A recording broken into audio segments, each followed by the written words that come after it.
Good morning students. Class 10 science chapter 3 का यह 5th video है।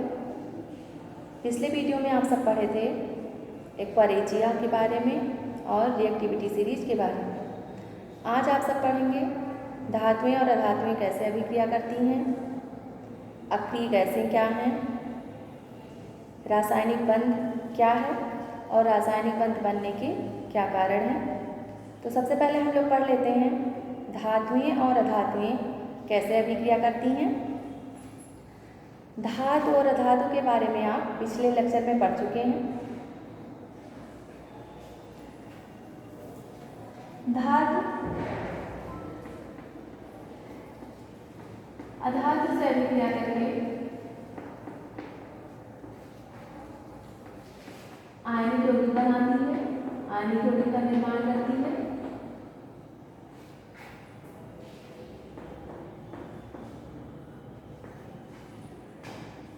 धातु अधातु से अभिक्रिया करके आयनिक यौगिक का निर्माण करती है। इसको एग्जाम्पल से समझ लेते हैं।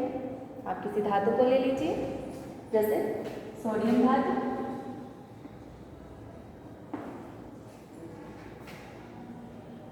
अधातु को ले लीजिए क्लोरीन। क्लोरीन को हमेशा Cl2 लिखते हैं। यह आपस में अभिक्रिया करके सोडियम क्लोराइड का निर्माण करती है। सोडियम क्लोराइड कैसा यौगिक है? आयनिक यौगिक है। क्यों? क्योंकि इसमें आयनिक बंध बनता है। बंध के बारे में हम लोग कल पढ़ेंगे।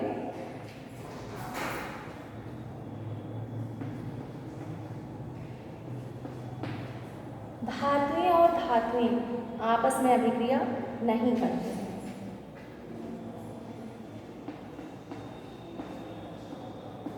धातुएं किसी दूसरी धातुओं से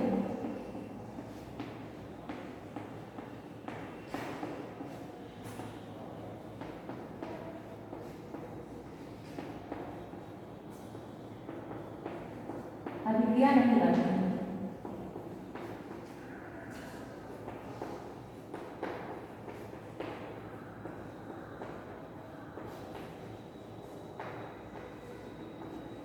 इसका कारण यह है कि ये धनायन बनाती है, तो इनके वायु कोश में 1 या 2 या 3 इलेक्ट्रॉन ही उपस्थित होते हैं, तो इसलिए आपस में अभिक्रिया नहीं करती, क्योंकि इनका अष्टक नहीं पूरा हो पाता। नेक्स्ट, अधातु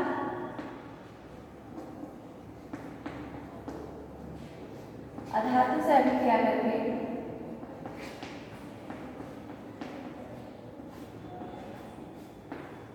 सहसंयोजक यौगिक का निर्माण करते हैं।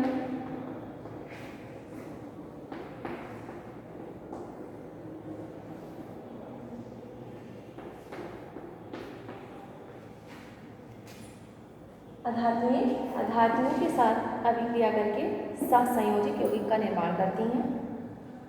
एग्जाम्पल से समझ लेते हैं। जैसे हाइड्रोजन अधातु है, इसको हमेशा H2 लिखते हैं, क्योंकि ये डाया एटॉमिक मॉलिक्यूल के रूप में एग्जिस्ट करता है। ऐसे ही क्लोरीन भी हाइड्रोजन और क्लोरीन आपस में अभिक्रिया करके हाइड्रोजन क्लोराइड का फॉर्मेशन करते हैं। इसे हाइड्रोक्लोरिक एसिड कहते हैं। बैलेंस नहीं है, बैलेंस कर लेते हैं। ये जो हमने ऊपर रिएक्शन लिखा है, ये भी बैलेंस नहीं है, बैलेंस कर लें। ये 2 क्लोरीन है, तो यहाँ भी 2 होना चाहिए, इसलिए यहाँ भी 2 लिखना होगा। एक बार फिर से सुन लीजिए। धातुएं और अधातुओं की अभिक्रिया, धातुएं और अधातुएं अभिक्रिया कैसे करती हैं? तो सबसे पहले धातु अधातु से अभिक्रिया करके आयनिक यौगिक का निर्माण करती है। धातुएं जब भी अधातुओं से अभिक्रिया करेंगी तो आयनिक यौगिक का निर्माण करेंगी। धातुएं किसी दूसरी धातुओं से अभिक्रिया नहीं करती हैं। अधातुओं से अभिक्रिया करके सहसंयोजक यौगिक का निर्माण करते हैं। अब हम लोग जानेंगे अक्रिय गैसों के बारे में कि अक्रिय गैसें क्या हैं। तो अक्रिय गैसें क्रिया नहीं करते हैं।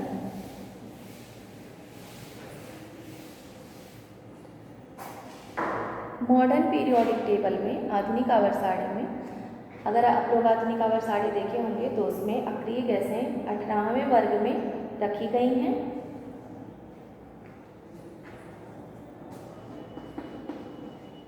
अक्रिय गैसें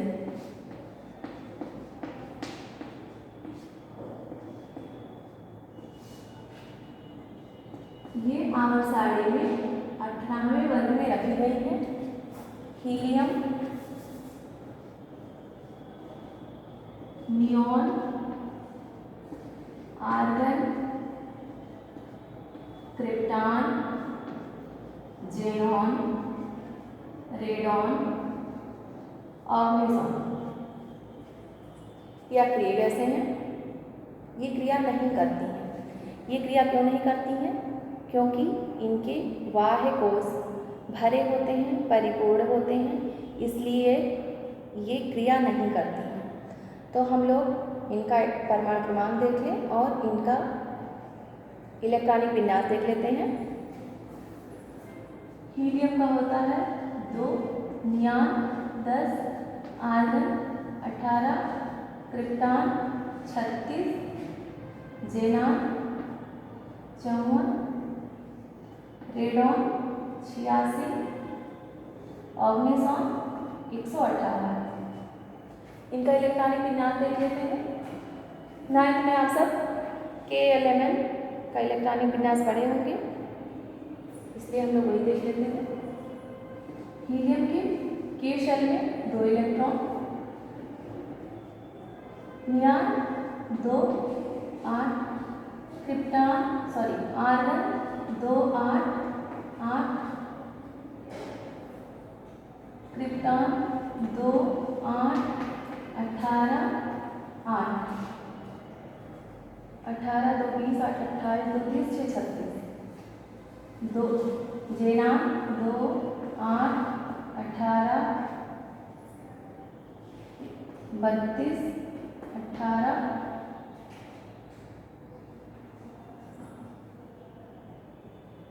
2 8 18 18 8 18 36 37 38 39 40 44 और 8। एक बार फिर से देख लेते हैं। 18 36 37 38 39 40 6 46 54।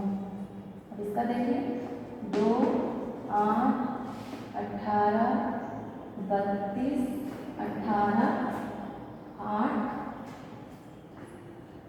ये टोटल ऐड कर लीजिए, 86 आना चाहिए। 8 2 10 10 20 8 28 2 30 30 60 10 70 8 78 79 80 86। इसका 2 8 18 32 32 18 8। हम लोगों ने इसमें 32 बढ़ा दिया, तो यहाँ पे अगर हम 86 में 32 ऐड करते हैं तो 118 हो जाता है, यानी कि ये टोटल इनका योग कितना आएगा 118। ये इलेक्ट्रॉनिक विन्यास है अक्रिय गैसों का। अब देखिए हीलियम को छोड़कर, हीलियम के पास एक शेल है कि इसमें मैक्सिमम 2 इलेक्ट्रॉन रह सकते हैं। तो देखा जाए तो इसका K शेल भरा हुआ है। इसके अलावा neon, argon, krypton, xenon, radon और मेसॉन, इन सबके आउटर शेल में बाह्य कोश में 8 इलेक्ट्रॉन प्रेजेंट हैं, उपस्थित हैं, इसलिए यह क्रिया नहीं करती है। वैसे देखा जाए या आप आगे क्लासेस में पढ़ेंगे कि ये ज़ेनॉन कुछ कंपाउंड बनाता है। फिलहाल अभी यहाँ पे हम लोग को ये जानना है कि ये क्रिया क्यों नहीं करती हैं। तो इनके आउटर सेल में 8 इलेक्ट्रॉन होते हैं, इसलिए यह क्रिया नहीं करती हैं।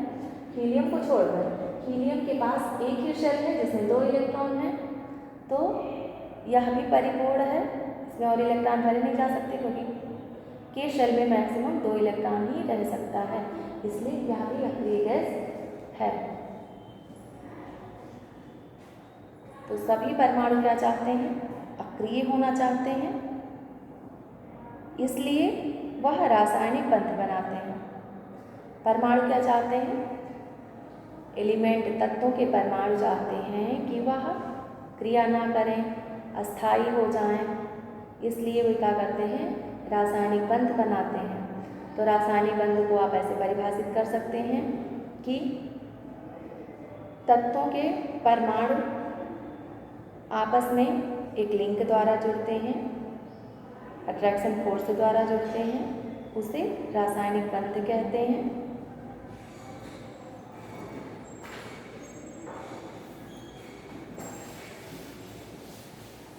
अब हम लोग देख लेते हैं कि रासायनिक बंध बनने के क्या कारण है। एक बार फिर से सुन लीजिए, रासायनिक बंध क्या है। ऐसे भी कह सकते हैं आप कि अणुओं के परमाणु आपस में जिस लिंक से जुड़ते हैं, जिस अट्रैक्शन फोर्स से जुड़ते हैं, उसे रासायनिक बंध कहते हैं।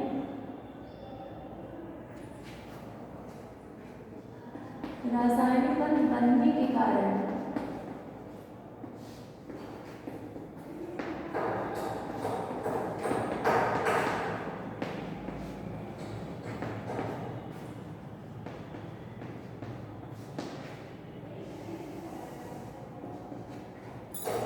रासायनिक बंध बनने के क्या कारण है?